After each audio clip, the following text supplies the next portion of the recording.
ময়মনসিংহের গৌরীপুরে দুই যাত্রীবাহী বাসের মুখোমুখি সংঘর্ষে ২৫ জন যাত্রী আহত হওয়ার খবর পাওয়া গেছে।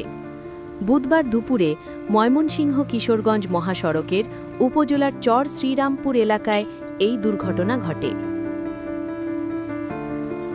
স্থানীয় সূত্রে জানা গেছে, বুধবার দুপুরে এমকে সুপার পরিবহনের একটি বাস ময়মনসিংহ থেকে যাত্রী নিয়ে কিশোরগঞ্জ যাচ্ছিল। ময়মনসিংহ সিলেট হাইওয়ে রুটে চর শ্রীরামপুর হাইওয়ে রুটের মাঝখানে এখানে দুটি গাড়ি সংঘর্ষ হয়। একটি গাড়ি শ্রীমঙ্গল পরিবহন ময়মনসিংহ শ্রীমঙ্গল, এটা সিলেট থেকে আসতেছিল ময়মনসিংহ উদ্দেশ্যে। আর একটি গাড়ি হচ্ছে এমকে সুপার ময়মনসিংহ হতে কিশোরগঞ্জ উদ্দেশ্যে যেতেছিল।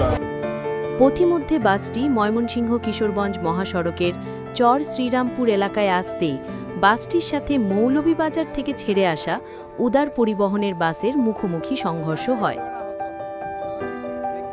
আসলে আমি ময়মনসিংহে ছিলাম, ময়মনসিংহে আসার পথে সামনেই আমার গাড়িতে এমকে সুপারটা আসতে দিয়ে, তো আমি 2 মিনিট আসতে দেখি যে মতো অবস্থা, দুইটা মুখোমুখি সংঘর্ষ হচ্ছে, মানুষ চিল্লাপালা শুরু করছে।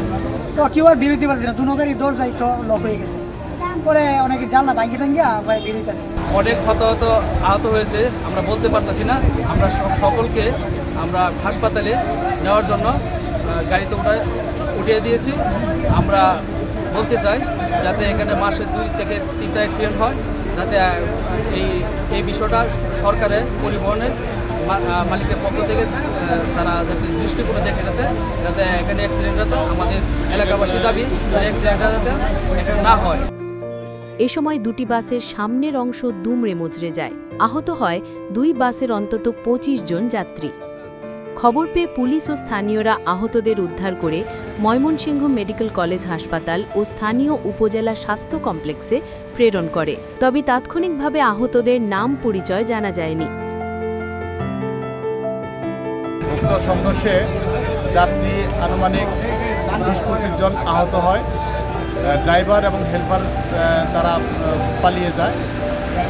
এলাকার স্থানীয় সূত্রে ঘটনাস্থলে আমরা উপস্থিত হয়ে আমরা আইনগত ব্যবস্থা প্রক্রিয়াধীন।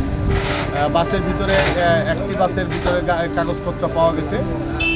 মালিক পক্ষ আসলে যাত্রীগণ তারা আহত আছেন ময়মনসিংহ মেডিকেলে, কিছু আছে কিশোরগঞ্জ উপজেলা স্বাস্থ্য কমপ্লেক্সে চিকিৎসাধীন রয়েছে। এদিকে দুর্ঘটনার শিকার বাস দুটি সড়কে পড়ে থাকায় 2 পাশে যানজটের সৃষ্টি হয়। স্থানীয়রা দ্রুত দুর্ঘটনা কবলিত বাস দুটি সরিয়ে যান চলাচল স্বাভাবিক করার দাবি জানিয়েছেন। আমার বাড়ি এই জায়গায় গাজীপুর বাস স্ট্যান্ডে যে কিশোরগঞ্জ জায়গার ব্যান্ড, এই ব্যান্ডের কারণে 2-4 দিন পরে অ্যাক্সিডেন্ট। এই ব্যান্ডগুলো আমি প্রশাসনের কাছে দৃষ্টি আকর্ষণ করে বলছি যে ব্যান্ডগুলো যেন সতর্ক করে রাখি। আর এখন বর্তমানে যে উদয় গাড়ি ওইটাই ব্যাগটাই রং সাইডে গিয়ে কিশোরগঞ্জ এমকে সুপার গাড়ি মারছে।